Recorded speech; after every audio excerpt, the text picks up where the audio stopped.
What is man? A man is a human being who works. By working, he supports himself, his wife, and his wife's children. A woman, on the other hand, is a human being who doesn't work, or at least only temporarily. Most of her life, she supports neither herself nor her children, let alone her husband. Any qualities in a man that a woman finds useful, she calls masculine. All others, of no use to her or to anyone else for that matter, she chooses to call effeminate.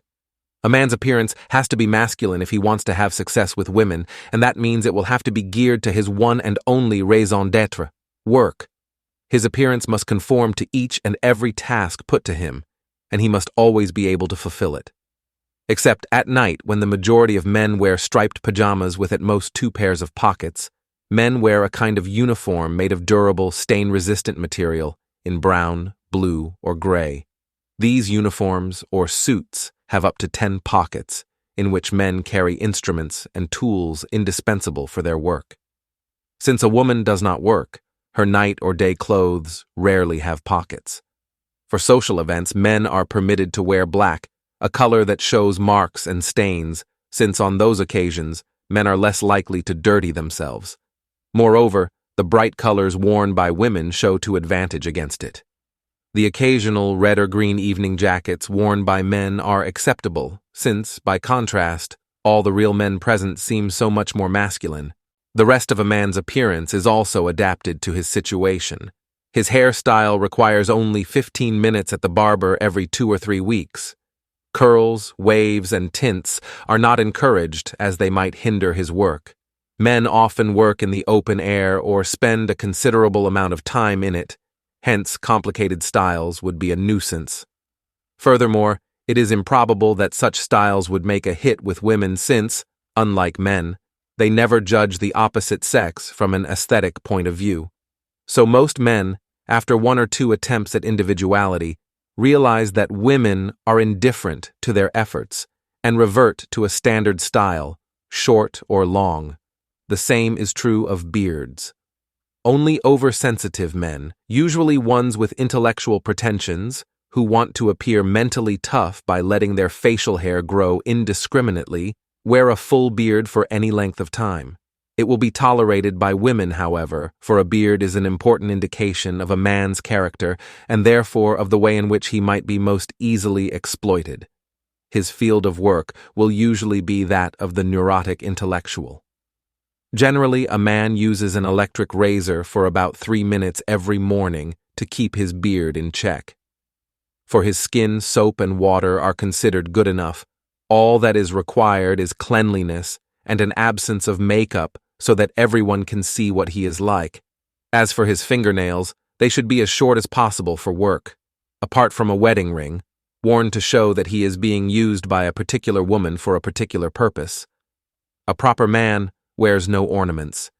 His clumsy, functional watch, worn on the wrist, is hardly decorative. Heavy in design, waterproof, shock-resistant, and showing the correct date, it cannot possibly be called an ornament. Usually, it was given to him by the woman for whom he works. Shirts, underwear, and socks for real men are so standardized that their only difference is one of size. They can be bought in any shop without difficulty or loss of time. Only as far as ties are concerned is there any degree of freedom, and then a man is usually so unused to choosing that he lets the woman buy them for him. Anyone visiting this earth from another planet would think it is each man's goal to look as much like the next as possible. Yet to fulfill woman's purposes, masculinity and male usefulness vary to a considerable degree, necessarily because women who hardly ever work need men for everything. There are men who carefully maneuver a large limousine out of the garage at 8 o'clock every morning. Others leave an hour earlier, traveling in a middle-class sedan. Still others leave when it is not yet light, wearing overalls and carrying lunchboxes to catch buses, subways, or trains to factories or building sites. By a trick of fate, it is always the latter, the poorest, who are exploited by the least attractive women. For unlike women, who have an eye for money, men notice only woman's external appearance. Therefore, the more desirable women in their own class are always being snatched away from under their noses by men who happen to earn more. No matter what a particular man does or how he spends his day, he has one thing in common with all other men. He spends it in a degrading manner, and he himself does not gain by it. It is not his own livelihood that matters. He would have to struggle far less for that. Since luxuries do not mean anything to him anyway, it is the fact that he does it for others that makes him so tremendously proud. He will undoubtedly have a photograph of his wife and children on his desk, and will miss no opportunity to hand it around. No matter what a man's job may be, bookkeeper, doctor, bus driver, or managing director, every moment of his life will be spent as a cog in a huge and pitiless system, a system designed to exploit him to the utmost, to his dying day. It may be interesting to add up figures and make them tally, but surely not year in, year out. How exciting it must be to drive a bus through a bussy town. But always the same route, at the same time, in the same town, day after day, year after year. What a magnificent feeling of power to know that countless workers obey one's command. But how would one feel if one suddenly realized one was their prisoner and not their master? We have long ceased to play the games of childhood. As children, we became bored quickly and changed from one game to another. A man is like a child who is condemned to play the same game for the rest of his life. The reason is obvious. As soon as he is discovered to have a gift for one thing, he is made to specialize. Then, because he can earn more money in that field than another, he is forced to do it forever. If he was good at maths in school, if he had a head for figures, he will be sentenced to a lifetime of figure work as bookkeeper, mathematician, or computer operator, for there lies his maximum work potential. Therefore, he will add up figures, press buttons, and add up more figures, but he will never be able to say, "I'm bored, I want to do something else." The woman who is exploiting him will never permit him to look for something else. Driven by this woman, he may engage in a desperate struggle against competitors to improve his position and perhaps even become head clerk or managing director of a bank. But isn't the price he is paying for his improved salary rather too high? A man who changes his way of life, or rather his profession, for life and profession are synonymous to him, is considered unreliable. If he does it more than once, he becomes a social outcast and remains alone. His fear of being rejected by society must be considerable. Why else will a doctor, who as a child liked to observe tadpoles in jam jars, spend his life opening up nauseating growths, examining and pronouncing on human excretions? Why else does he busy himself night and day with people of such repulsiveness that everyone else is driven away?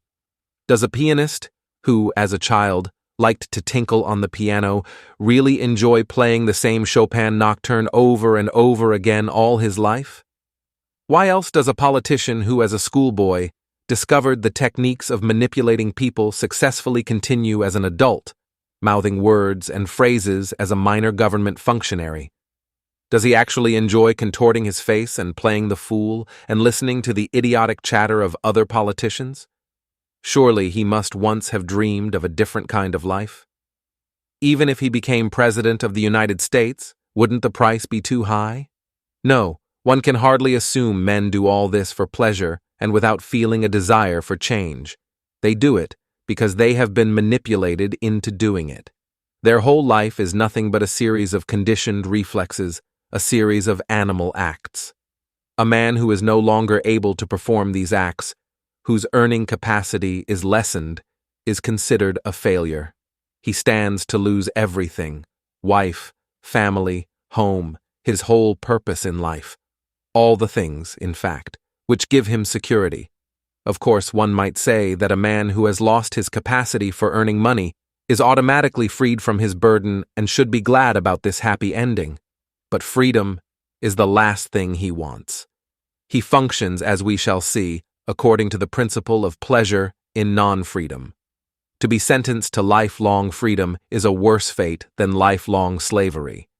To put it another way, a man is always searching for someone or something to enslave him, for only as a slave does he feel secure. and, as a rule, his choice falls on a woman. Who or what is this creature who is responsible for his lowly existence, and who, moreover, exploits him in such a way that he only feels safe as her slave, and her slave alone?